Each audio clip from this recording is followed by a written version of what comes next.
neither of you have watched it yet, but yeah. This one is the high set. It's the high set. That's all I'm gonna say. It's the high set. High set. All right. Let's get it poppin'. Oh, I never came back. You know what? It's because I control this whole shit. And you're pretty soft-spoken. I'm gonna sit next to you and ask this question. Sit next to you and ask the topic for a question, because that's how we do things here. Goodnight Thursday, super duper swing shit. So, my friend, ghost, nameless individual, speaking to this microphone with gravitas and passion, and ask me what you have to ask me.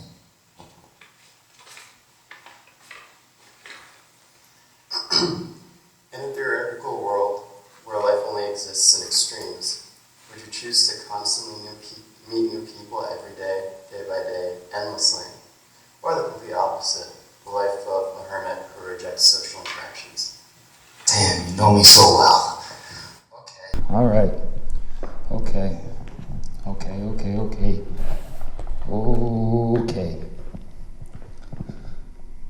You asked me a lot, but the thing that jumps out to me is the life of a hermit who rejects, the world outside. And I'll be honest, that was me for a long time, because when I came back and everything was so different, I didn't like the way the world was anymore. I didn't like how I felt with myself. I didn't like how the sun rose in the morning. I didn't like how the moon came out. I didn't like anything about life, which was a real torturous frame of mind to be in, because I should have loved it, because I was still alive. But axing that life of a hermit out allowed me to meet new people, you being one of them. That's the truth. I said it for the first set. I had no intentions of ever going to a Dominican festival till I got a text message from you one night and said, hey, you want to go to a Dominican festival? And what did we do? Went to a Dominican festival. Had a super duper swank fun time. Even if your friends weren't my type of people. But you're a cool one, so it's okay. You asked me, in a theoretical world, I don't want to think like that because I can't think like that.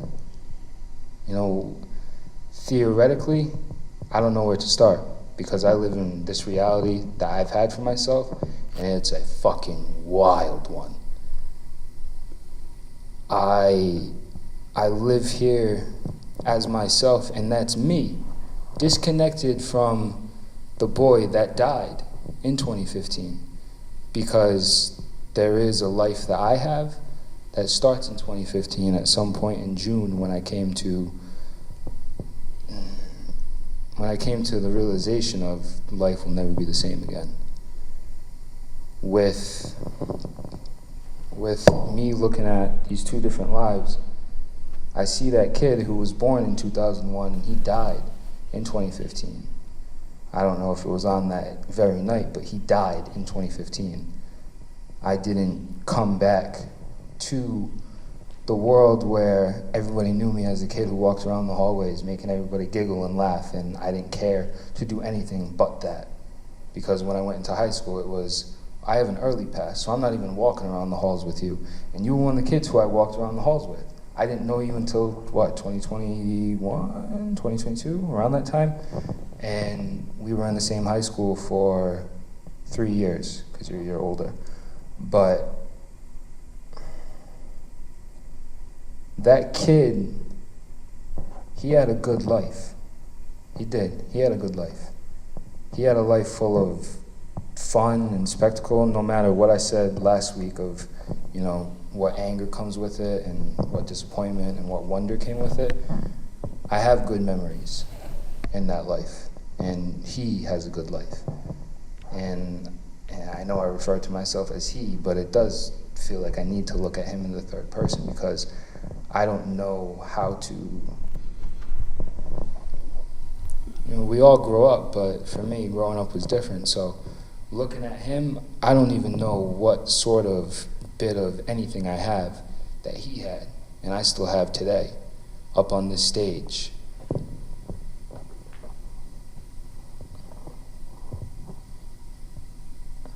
What else did you ask? You said a lot in that question. You feel free to read it again. I'm not going to come sit there with you again. Just read it out loud. I don't give a shit. All right, you can read it into the mic if you want to. I make the rules. Get up. Do it now. Double time. So the essence of in a theoretical world is to kind of isolate the question where you have only those two extremes, because in life it's not limited to extremes. So with that in mind, the question is more focused on, do you choose to meet new people every single day and, in a sense, completely exit your comfort zone, completely be out there, embracing those social interactions, or completely reject it altogether? Okay. All right. Drop it in the bucket. You all fucked up the rules today, huh? Fucking, they had me all sorts of fucked up, man. Nah, meeting new people, I had to force myself to be open to that idea, to embrace a change of inviting new people into my world. Because my world was my world, and that was writing on papers and creating stories or studying movies or finding a place in the woods to think I can build a fort, and whatever it was just my world, and I didn't have much outside influence into that world.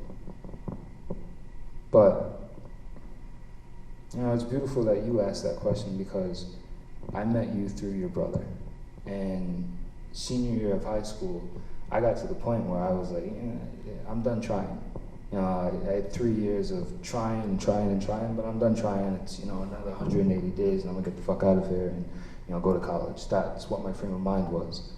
But then he was the one who wanted to be, he wanted to create a dialogue with me.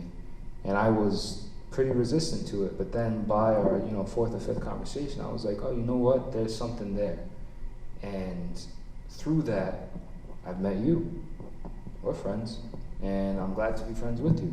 Glad to consider you. I'm glad to consider you one of the little homies, honestly. Sawed-off individuals aside,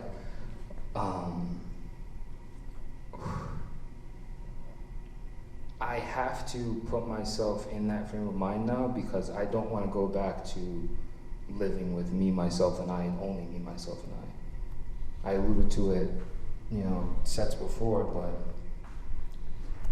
I know I write, and that's my craft, that's my passion, that's my life, but I also need things to write about, and I can't create all of that for myself. I need to have experiences like having a summer night with you, running around in a state park at a Dominican festival and not knowing what the fuck was going on, but still having a good time. Your brother, we have the main reason why him and I became, friends, and especially such close friends, our, shared sensibilities aside, was our love for music and the musical arts, not doing it ourselves or playing an instrument, but just loving, a form or a genre of music. And we have had conversations where he'll invite new ideas or songs to my, pool of, what music I like to consume. And if it wasn't for him having that new person, I wouldn't have had that. So yeah, I need to go to that extreme and force myself to live in that world, because I'll just say it again, because I need more life to live, and I'm not going to live it all with just me, myself, and I. There's only so much I can do with myself. But going back to the main topic, I never came back. I never came back was, for me, when writing it, was a way of, looking at, the passing of time in this, youthful era that I was having so much fun in. And I never came back invites the idea of, I was social around that time, and then coming to, myself post what happened in 2015. I wasn't social, so I need to slowly go my way back to being social as myself now, not being 10, 13 years old, social, being friends with everybody. Oh, I'm close with everybody. Oh, fuck this, fuck that, blah, blah, blah, blah, blah, blah. I need to be, 19, publishing my first book, and, having, I'll just continue to go back to him, having your brother be like, oh, my friends want to meet you, and me being like, okay, why? Oh, because you published a book. Oh, okay. Okay, I guess I'll invite myself to that idea because they find something interesting about me, but also it's just good food for talk. And from there, it's simple. Start a conversation. Okay, you have a dialogue. And then if that conversation works out, if that dialogue is strong, you have a friend. It's, so putting myself in that extreme, I have to force myself to be there.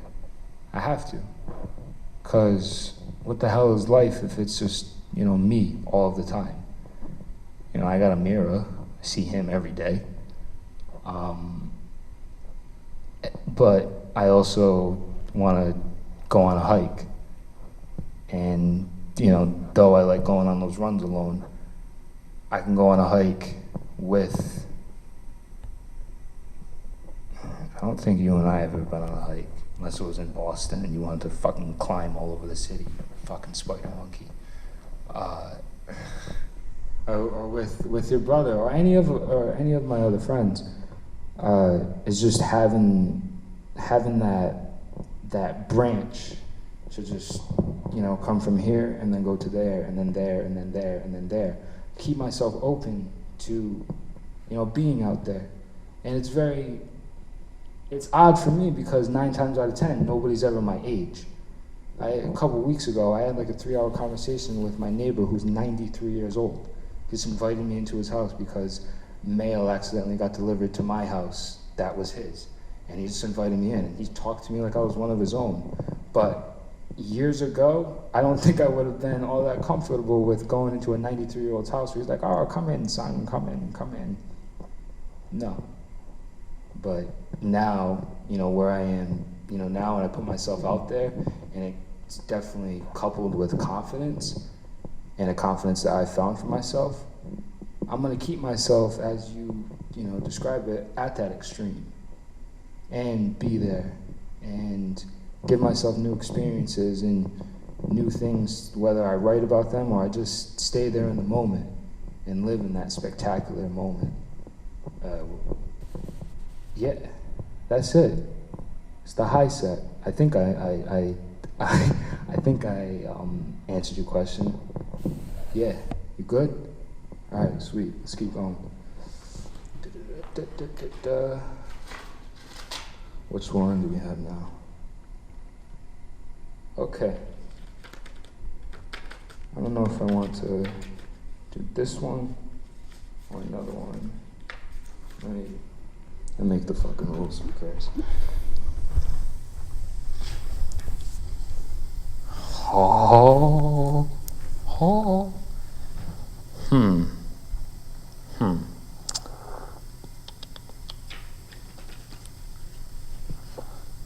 I think these two kind of go hand in hand.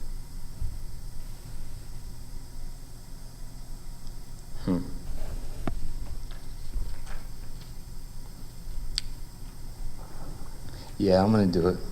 Fuck it. All right, kids, gather around the fire.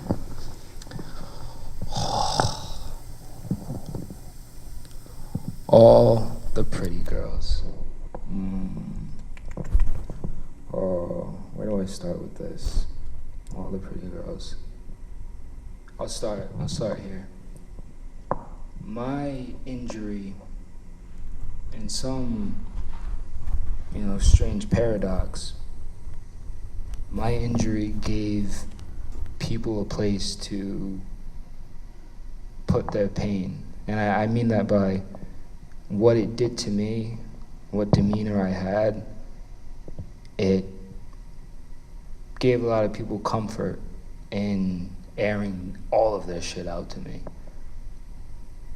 And it goes a little bit before, but for the main point of this, after. And I think that was a result of me not explaining what I was going through. So therefore I was maybe deemed as strong or brave or whatever. I had my shit together. I could get through anything. I don't know. I'm not saying I necessarily agree with that or whatever it was, but all it was is that people put their pain in my hands. And it felt like a lot of people came to me to say without actually saying, Theron, I have a problem and I need you to fix it. All the pretty girls, where do I start with that? Trying to think about how to say this without coming off like a complete and utter dickhead. Because I knew these people were hurting. And the way I knew they were hurting was they came to me in the dark. They came to me in the dark because I got through that 6-hour school day with them, and then after that day was over, I had my dealings done in the dark. And my dealings in the dark were with people who had a whole lot of shit that, to be honest, was not traumatic or life-threatening in any sense of the word, but, they had stressful situations, is what I'll say. With that, all the pretty girls, they were all the pretty girls. They had a polished exterior. They were beautiful superficially. But on that inside, some inside they were screaming, inside they were crying, inside it was broken. It was, barely stitched together. All the pretty girls felt a certain home with me, and I didn't say anything because I didn't say anything like I took issue with it because I knew they were hurting. And some weird natural way that put all the pretty girls in my, dealings in the dark. Theron, I have an issue. I need you to fix it. I would never, ever say to them, and this was the answer for all of them, I would never, ever say, you're the problem, because I knew you were hurting. And if I knew you were hurting, I would never say that you're the problem, because that would only hurt you even more. Even if the change was that easy to fix. You're the problem. Fix it. I don't know how to fix it for you. But all the pretty girls, I dealt with them in the dark. Because come the time for school and in the classrooms, you didn't know who the fuck I was. You didn't even look my way. When groups came around, no, we didn't know each other. It's okay. No, it's okay. I was told explicitly once, we are not friends in school. Oh no, we are friends in school, but outside of school, we're not. Which was odd for this certain individual to say, because when certain things happened that I won't go into detail about, that pain was placed in my hand outside of school. And then when you saw me in school, you gave me the look, but, it was to stay away. Or we didn't know each other. Or what I read in your eyes, I'm in pain. All the pretty girls, a lot of them had a villain that, was the same person. Or, fuck it. It was the same person for a lot of these people.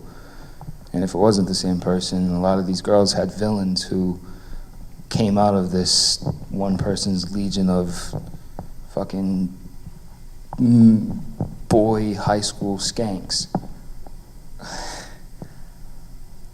And I had to, I don't say this as like it was my duty or, I was burdened with this, but it felt like you put me in the position to pick up your pieces because you didn't want to. You didn't know how to deal with it, so you looked to me to deal with it for you. All the pretty girls, I got fucking stories on top of stories of all the pretty girls, but they all boil down to the same thing, and that's pain. I'm in pain, and I don't want to be in pain. I knew that, and if I didn't know that, you would have never met me in the dark or rejected me in the light.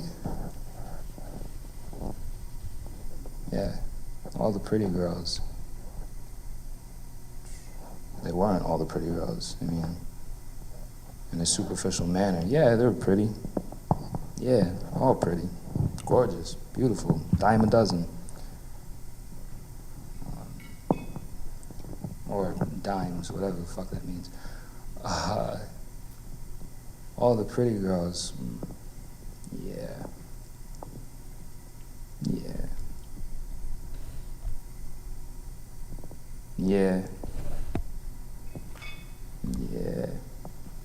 Alright, let's keep it going. Alright. Take this.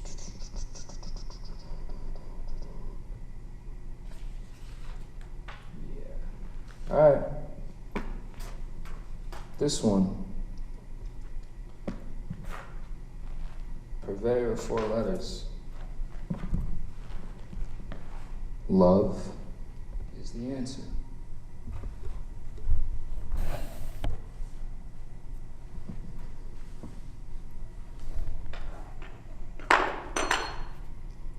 I'm a drug dealer. This shit right here is the purest shit that I deal with. This is the substance that I deal in. Speaking of which,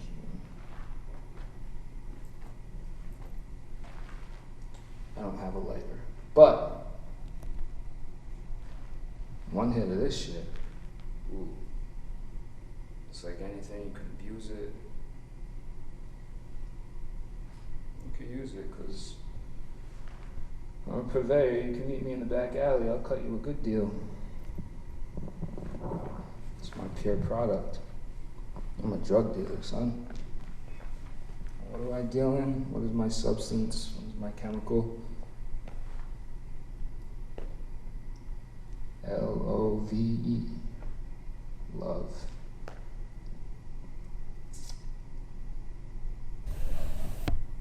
It's the answer.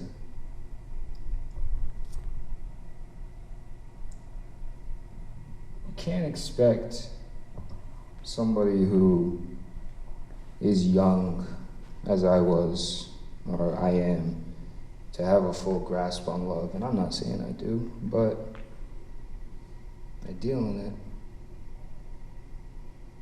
I deal with it a lot. 19, published my first story, and it was a love story, so, I was a little kid. It was love, love, love, love, love. I'm a walking fucking cliche. I am, you talk about a long walk? Oh yeah, I'm there. Is there a beach involved in that long walk? Oh yeah, I'm there. I am a fucking walking cliche. I am the Notebook. Jesus. I am fucking God.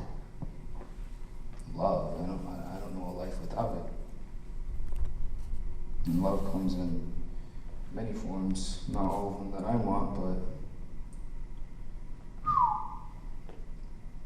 saying I'm a purveyor of love, and love being the answer. Yeah, I say that, and I run to these moments, these pockets of time where pain was placed in my hand. What was the answer? Love. I'm not saying I needed to love you, we needed to love each other, but your answer was love. My answer was love. That's the battle I had with myself. It was love. My relationship with myself wouldn't be what it is today without love. And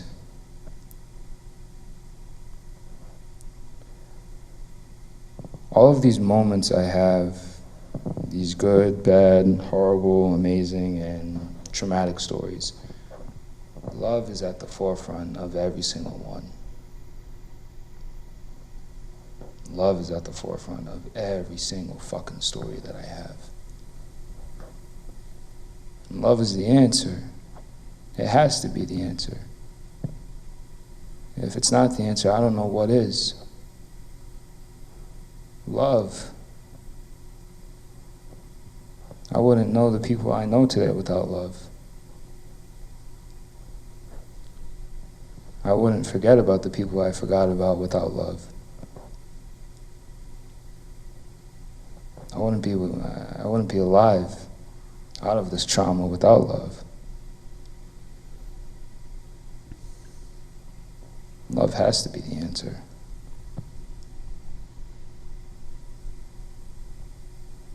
Love for me came in the form of locked away in this room that the walls felt like they got smaller and smaller each day. So what did I need to do? I needed to conjure up love. I needed to find love within myself. But I was also placed into this world again where I needed to give out love to people because that was the answer for them. At least that's what felt like the answer for them. Perhaps I was wrong in certain cases, but it's hard for me to look at it as such because if you have regrets or you throw Judas and my name is your target, love was the answer. Love was always the answer.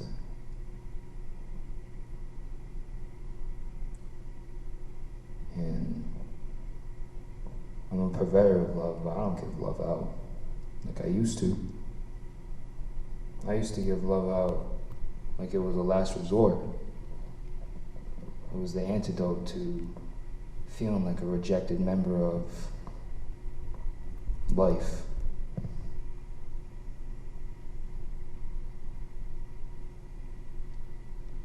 But love also placed me in situations like this.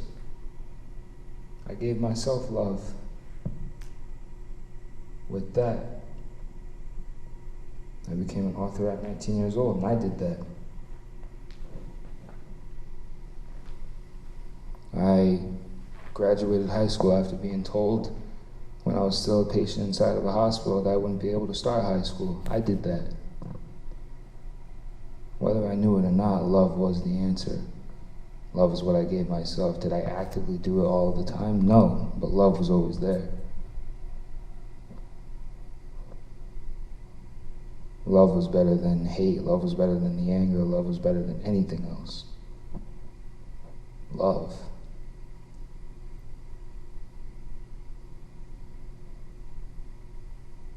Not just by being myself, but love is how I get to where I'm going. Love is, yeah,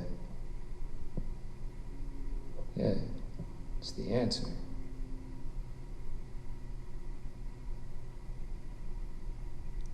Yeah. gotta take off this jacket. I'm fucking sweating up here. Jesus. Fucking sweating. I'm gonna smell like a fucking boar. This fucking thing off.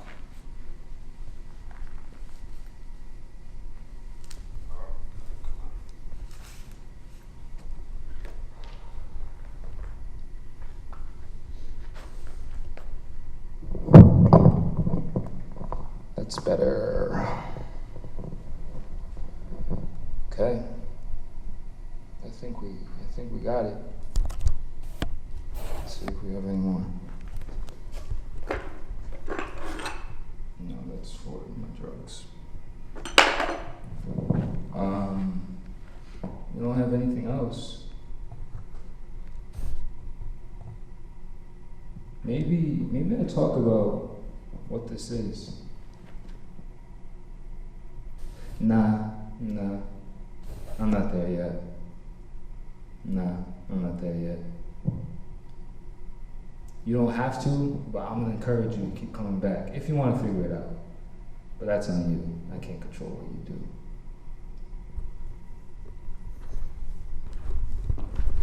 I think we got a lot more coming. A lot more coming. And unlike last week, I don't know what to leave you off for next week. But I'm gonna say it again. Love is the answer.